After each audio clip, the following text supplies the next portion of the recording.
بسم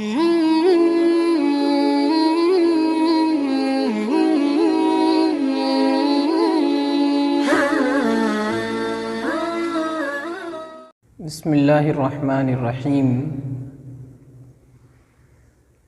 میرے محترم بزرگوں اور عزیز ساتھیوں، شعبان المعظم کا مہینہ چل رہا ہے۔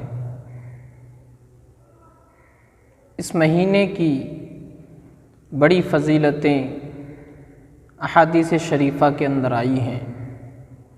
نبی علیہ الصلاۃ والسلام اس مہینے میں خوب کثرت سے روزہ رکھا کرتے تھے۔ متعدد احادیث میں حضرات صحابہ و صحابیات رضوان اللہ علیہم اجمعین سے یہ بات ثابت ہے کہ آپ علیہ الصلاۃ والسلام رمضان المبارک کے بعد سب سے زیادہ کثرت سے اگر روزہ رکھا کرتے تھے تو وہ شعبان کے مہینے میں رکھتے تھے۔ اس مہینے کی 15ویں شب، جسے ہمارے معاشرے میں شب برات کہا جاتا ہے،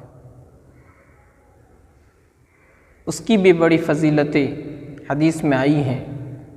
بہت سارے لوگ یہ کہتے ہیں کہ شب برات کی کوئی حقیقت نہیں ہے۔ ان کا کہنا ہے کہ شب برات کا کہیں کوئی ذکر نہیں ہے، یہ غلط بات ہے۔ شب برات کی حقیقت ہے۔ نبی علیہ الصلاۃ والسلام نے اس رات میں عبادت کی ہے، آپ سے اس رات میں اعمال ثابت ہیں، اگرچہ وہ کمزور ہیں لیکن اس کی بہرحال حقیقت ہے۔ اس رات کے بارے میں آتا ہے کہ اللہ تبارک و تعالی اس رات میں آسمان دنیا پر نزول فرماتے ہیں اور اللہ کی طرف سے ایک منادی اعلان کرتا ہے کوئی مغفرت طلب کرنے والا کہ جس کی مغفرت کی جائے، ہے کوئی مصیبت میں مبتلا جس کی مصیبت کو دور کیا جائے، ہے کوئی رزق مانگنے والا جس کو رزق دیا جائے۔ یہ پوری رات اللہ کی طرف سے اعلان کیا جاتا ہے، تو اس کی حقیقت احادیث شریفہ میں، شریعت میں موجود ہے۔ لیکن اس رات کی برکتیں، اس کی فضیلتیں ہمیں اسی وقت حاصل ہوگی جب ہم اس رات کو سنت کے مطابق گزاریں گے، شریعت کے مطابق گزاریں گے، تب جا کر کے ہمیں اس کی برکتیں، اس کی فضیلتیں حاصل ہوں گی۔ اگر ہم نے اس رات کو اپنی من مرضی میں گزار دی، جو من میں آیا کر لیا، تو اس کی فضیلتوں سے پھر ہم فیضیاب نہیں ہو سکتے۔ نبی علیہ الصلاۃ والسلام سے اس رات میں چند اعمال ثابت ہیں۔ نمبر 1، اس رات میں عبادت کرنا۔ عبادت نماز ہے، تلاوت ہے، ذکر ہے، یہ چیزیں اس رات میں ثابت ہیں۔ یہ کام اس رات میں کرنا چاہیے، اور عبادت بھی تنہا کرنی ہے، کیونکہ نفل عبادتیں ہیں اور نفل میں تنہائی، خلوت افضل ہے۔ ہمارے معاشرے میں دیکھا جاتا ہے کہ شب برات میں لوگ جمع ہو جاتے ہیں، مسجدوں میں اجتماع ہو جاتا ہے اور وہاں سب مل کر عبادت کرتے ہیں۔ یہ صحیح نہیں ہے، بلکہ اس رات میں ہمیں تنہا اپنے گھروں میں رہ کر کے عبادت کرنی چاہیے۔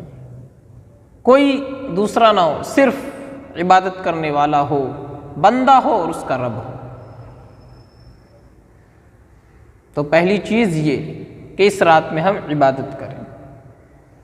دوسری چیز جو اس رات میں نبی علیہ الصلاۃ والسلام سے ثابت ہے وہ ہے قبرستان جانا۔ لیکن یہ بھی ایک عمل ہے جو آپ سے ثابت ہے، اس کو ضروری سمجھ لینا، اس کو فرض یا واجب کا درجہ دے دینا اور اس کے لیے اہتمام کرنا، یہ درست نہیں ہے۔ نبی علیہ السلام سے اس رات میں ثابت ہے، آپ قبرستان گئے، حضرت عائشہ صدیقہ رضی اللہ عنہا فرماتی ہیں کہ حضور میرے بستر پر آرام فرما تھے، میری آنکھ کھلی تو دیکھا کہ آپ بستر پر موجود نہیں ہیں، میں آپ کی تلاش میں نکلی تو آپ کو جنت البقیع میں پایا کہ آپ وہاں مردوں کی مغفرت کی دعا فرما رہے ہیں۔ تو اس رات میں نبی علیہ السلام سے قبرستان جانا ثابت ہے، لیکن اجتماع کے ساتھ جانا اور وہاں جا کر کے چراغاں کرنا، خرافات کرنا، یہ چیزیں درست نہیں ہیں۔ تیسری چیز جو اس کے متعلق حدیثوں سے ہمیں ملتی ہے وہ ہے 15ویں تاریخ کا روزہ رکھنا۔ صرف یہ 3 اعمال احادیث سے ہمیں ملتے ہیں، اس کے علاوہ جتنی چیزیں وہ سب بدعت ہیں، سب ہماری اپنی گھڑی ہوئی ہیں۔ مثلا حلوہ پکانا، لوگوں نے اس کو ضروری سمجھ لیا، عبادت ہو یا نہ ہو حلوہ ضرور بننا چاہیے، نماز ہو یا نہ ہو حلوہ پکانا ضروری ہے۔ جن کے گھر نہیں پکتا لوگ کہتے ہیں کیسا آدمی ہے، کیسا بخیل اور کنجوس آدمی ہے، اس کے گھر شب برات میں بھی حلوہ نہیں پکا۔ تو میرے عزیزو یہ بدعت ہے۔ اب لوگ کہیں گے کہ کیا حلوہ پکانا غلط ہے؟ نہیں میرے دوستو، حلوہ پکانا غلط نہیں ہے، پورے سال آپ حلوہ پکاؤ کھاؤ، لیکن شب برات کو ضروری سمجھ کر کے حلوہ پکانا یہ بدعت ہے، یہ دین میں اپنی طرف سے اضافہ کرنا ہے جو اللہ کو گوارا نہیں ہے۔ تو اس سے ہمیں اور آپ کو بچنا چاہیے۔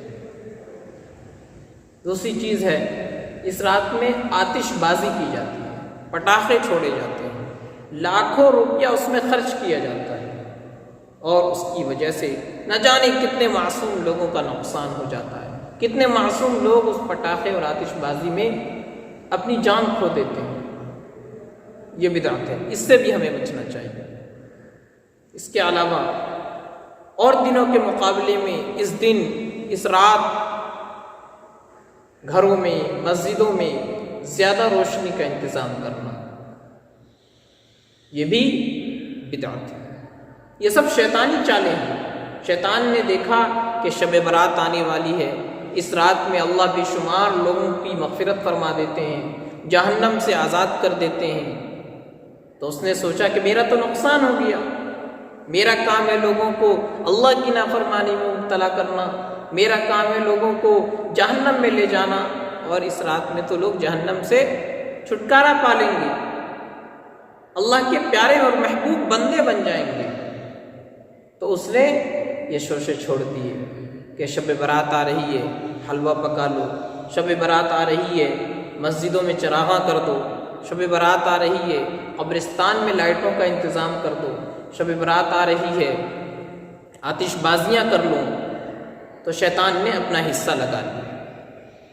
تو میرے عزیزو، یہ چند چیزیں ہیں جو ہمیں اس رات میں کرنی چاہیے، جو بیان کی گئی کہ عبادت کرنی چاہیے جتنی دیر ہو سکے بشاشت کے ساتھ، ضروری نہیں ہے پوری رات جاگنا۔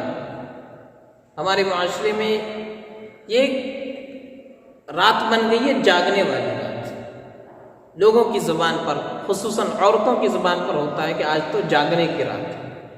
یہ جاگنے کی رات نہیں ہے، عبادت کی رات ہے۔ جتنی دیر آپ عبادت کر سکیں عبادت کیجئے، نمازیں پڑھیے، تلاوت کیجئے، ذکر کیجئے۔ اس کے بعد تلاوت کا، عبادت کا من نہیں کر رہا ہے، سو جائیے آرام سے، کوئی گناہ نہیں ہے۔ لیکن اگر جاگ کر کے قصے کہانیوں میں وقت گزار دیا، ایک دوسرے کی چغلخوری میں وقت گزار دیا تو گناہ ہوگا، اور بجائے ہم اس رات کی برکتیں اور فضیلتیں حاصل کرنے کے گناہوں کا ارتکاب کرنے والے بن جائیں گے۔ تو یہ جاگنے کی رات نہیں ہے، عبادت کی رات ہے۔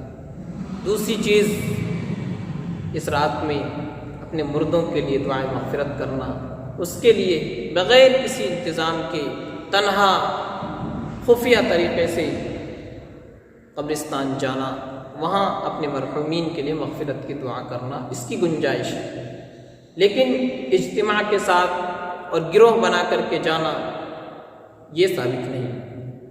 تیسری چیز، اگلے دن کا روزہ رکھ لینا، یہ اعمال مستحب ہے، کر لیں تو بہتر ہے، ثواب ہوگا، نہ کریں تو کوئی گناہ نہیں ہوگا، نہ کرنے والے کو لعن طعن کرنا یہ مناسب نہیں۔ اور اس کے علاوہ جو خرافات ہیں، بدعتیں ہیں ہماری گھڑی ہوئی ہیں، ان سے ہم سب کو بچنا ہے۔ اللہ ہم سب کو عمل کی توفیق عطا فرمائیں اور اس رات کی خوب فضیلت برکتیں ہم سب کو نصیب فرمائیں۔ وآخر دعوانا ان الحمد للہ رب العالمین۔